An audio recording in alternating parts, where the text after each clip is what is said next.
Welcome back to American Agenda. I'm Bob Sellers. In San Francisco, California, a drunk driver on parole killed two pedestrians in a hit and run on New Year's Eve. The suspect, Troy McAllister, had been had been driving intoxicated with drugs and a firearm in the vehicle. This comes after the district attorney's office declined to charge him for car theft in November and December. McAllister had also been on parole during this time after a sentence for robbery back in April. Joining us now with the latest is a retired U.S. military intelligence officer, Lieutenant Stephen Rogers. That drives me crazy, seeing that kind of thing happen. I think it does a lot of people, don't you think?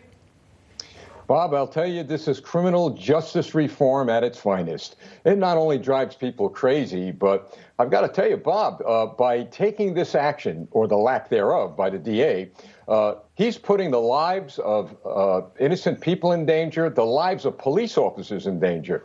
So this is what people are going to be fed as we move forward with this so-called criminal justice reform that's being introduced to us by, in this case, the Democrat socialists that are now taking control of our cities. You think that's where this is going?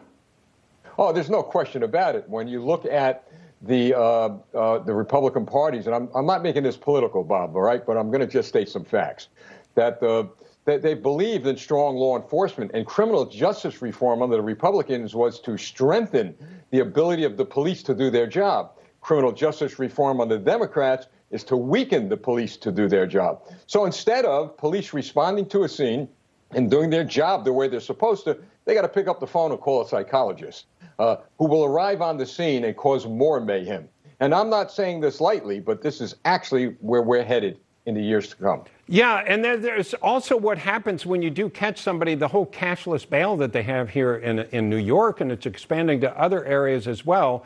And if people aren't familiar with that, you don't have to actually get a bond to get out of jail in some of these cases. Sometimes they try to give you a different incentive, such as tickets to the ball game. Bob, I spent 38 years as a police officer in New Jersey, retired as a detective lieutenant. As I speak to the young cops today, they have told me that they arrest people, and on their way to headquarters, already arrangements are being made by the prosecutors to release them. So even before they get into headquarters, even before a report is completed, those people are gone. They are out the door. Now, this has to change, because what we're beginning to see is a surge across this country in murders, in shootings, in rapes, and in robberies. That's a fact. Anybody could look that up and they'll find those facts. So how do you change that? Because who's coming up with these rules and regulations? Is that from state legislatures? Because I can't imagine that's the case in most of this. Is it from mayors? Is it from police commissions or city commissioners? Where's that coming from?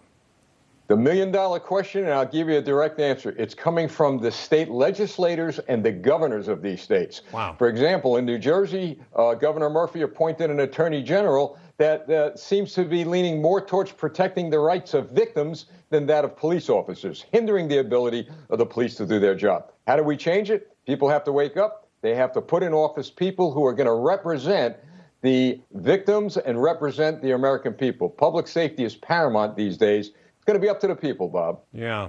Well, I hope the people's voice is heard and they can change some of these crazy policies. Lieutenant Steve Rogers, thank you very much, sir. Always a pleasure. Thank you. All right.